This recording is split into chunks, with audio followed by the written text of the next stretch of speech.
Good afternoon, fellow Toastmasters and honored guests. Let me start by asking, how many of you have driver's licenses?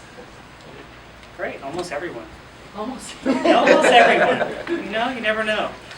I applied for and took my driver's test just last year at the tender age of 39.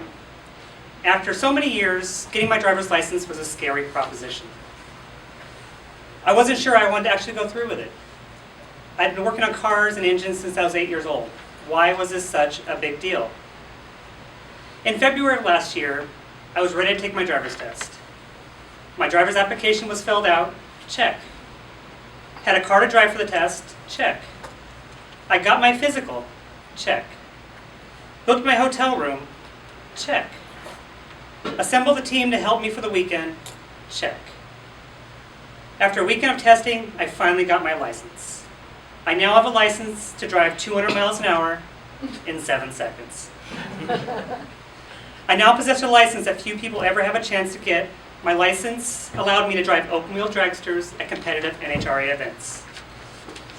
The National Hot Rod Association, or NHRA, has very specific rules to be applied getting a license. First, the vehicle and safety gear must be certified and inspected.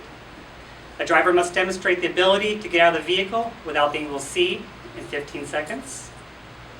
A driver must complete 6 specific runs on the track.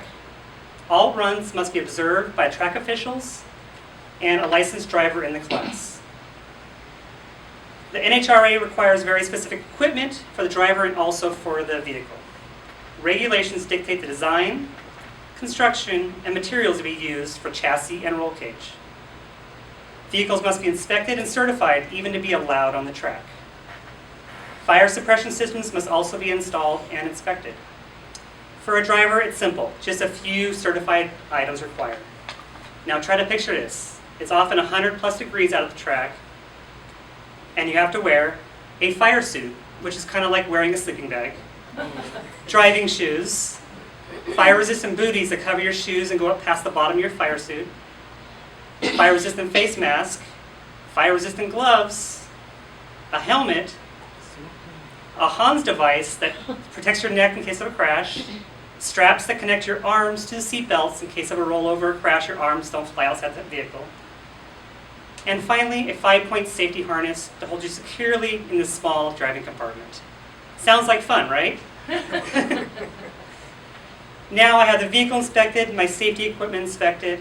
All there is to do is get in the car and drive a car with 1,500 horsepower down a straight track.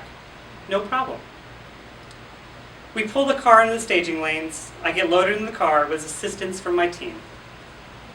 My first 2 runs on the track have to be half-track passes. My team comes alive. They pull me up to the starting area, detach from the car. The starter power cable is attached. The crew chief has made sure the power switch is turned on, air bottles are turned on, and the safety pins are pulled. With fuel bottle in hand, he's waiting for the all clear from the track officials. The crew chief gets a nod from officials, looks to me, and makes sure I'm ready. I give him a nod.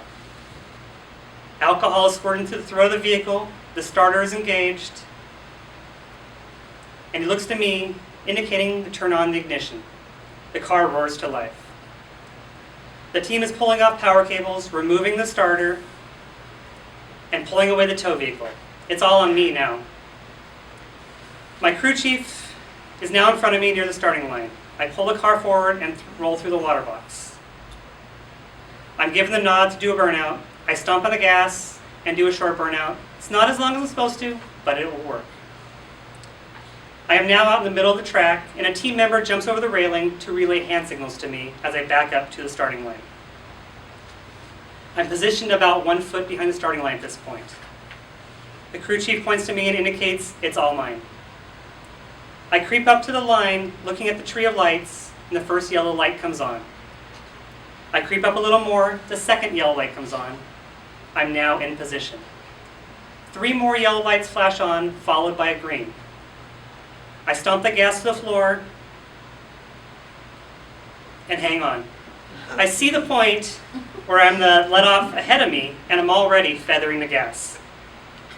I let off the gas at half track and coast to the turnout at the end of the track, waiting for my team.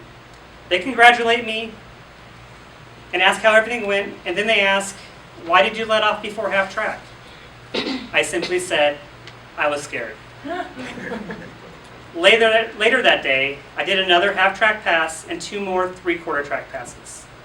The next day, I had to do my final 2 full track passes.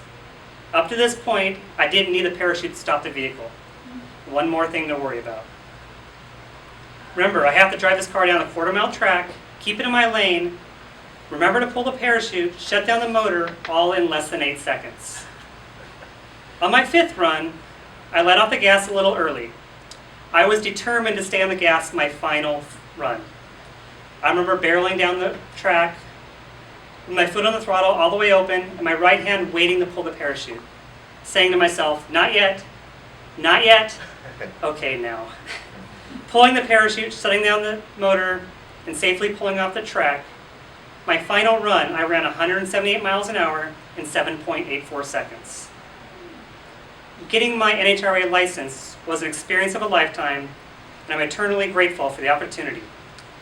Now I want to share with you a glimpse of what that feels like.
I felt the wind in Mr. my Toastmaster. hair.